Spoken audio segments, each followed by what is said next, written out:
There are times I sit down to record and go, I gotta play this. But then there are those moments when I get to go, oh, I finally get to play this. Radia Senki is the second. While it might not have an enormous reputation outside of Japan, I had heard a lot of people point to it as one of the great games on the Famicom that never made it outside of the country. And because I picked up my copy after I started recording Famidaily, I hadn't played it until it was time to record. In the promotion before the game's release, Tecmo was describing Radia Senki as the Famicom's final RPG blockbuster. And lines from the commercial have become a bit of a meme in the Japanese retro gaming community. And the game has a subtitle, Reimeihen, or Dawn Volume, which tells you that Tecmo intended it to be the start of a whole series. That wound up not happening. We're coming up on the end of 1991, and it's just too late for the Famicom's final RPG blockbuster. People are playing Final Fantasy IV on the Super Famicom now. They're not going back to the Famicom.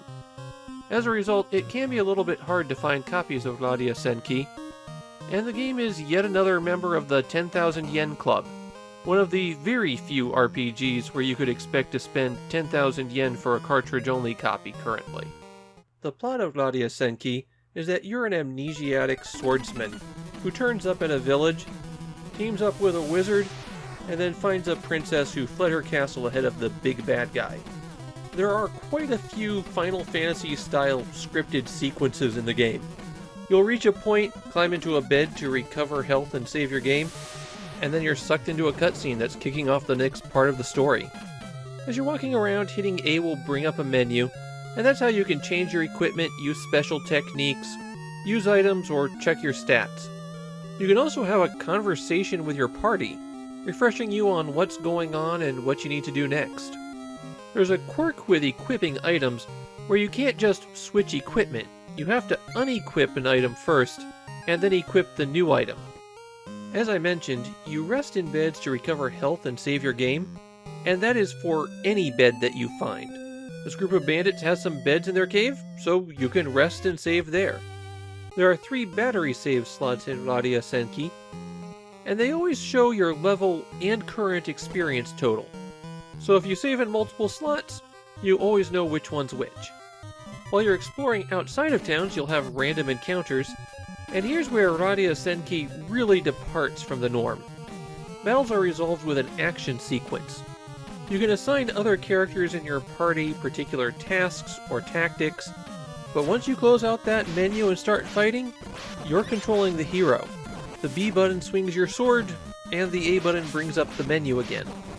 You can't pass through party members as you fight, so positioning does matter quite a bit. After you've beaten up all of the enemies, you go back to right where you were standing when the battle started. One annoying thing I found about the combats was that sometimes enemies can spawn out of reach. In this situation, you've got 2 options. You can hope that the enemies can fly and get to you, or you could have everyone pretend to be dead, and then the enemies just leave. The way that characters get skills is also distinctive in Radia Senki. Every character, except for the hero, has 4 skills that they can learn, and they unlock these skills by using scrolls on them.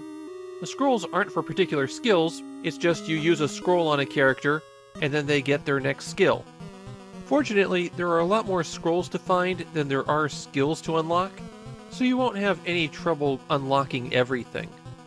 Skills have a certain number of uses that you recover when you rest. That's kind of similar to how the game handles healing items. Rather than having those occupy one of your limited inventory slots, you have a medicine bag, and anytime you acquire something, it goes in there, adding 1 more to that total. Defeated enemies don't drop money, they drop some kind of resource, like meat or bones.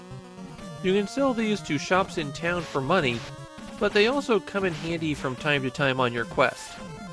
Radia Senki seems to have a bit of a mixed reputation in Japan, and a lot of the negative comments seem to come from things that occur later on in the game, like how the story can progress on you and force you onward before you're ready. Something that I encountered, but not as drastic. And of course there's disappointment at the lack of a sequel. Or was there? For while there is no Radia Senki 2, its final boss is also the final boss in another game, Klonoa. Both games were designed by Yoshizawa Hideo, so the saga did continue, kind of. As always, my format doesn't really let me get too deep into RPGs. I need to make a video a day after all. And so I'm not really sure that Radia Senki had the opportunity to put its best foot forward. For example, I had to go through the same starting area 3 times. The first 3 story events had me go through it and then get teleported back to town afterwards. And that feels like a lot of padding at the start of the game. It was only in the last 5 minutes of my playing time that I got any scrolls, and I really didn't have an opportunity to try out skills and abilities. I'm intrigued because Radia Senki does a lot of interesting things that are real departures from other Famicom RPGs. I want to play it some more and see where it goes. But at the same time, that early game isn't going to hook you. The action's a bit slow, and having just one party member with you is a bit limiting. I guess the best thing I could say about Radia Senki is that I find it intriguing. It's well produced and interesting. I'm just not sure if I'm going to wind up liking it after I get further into it.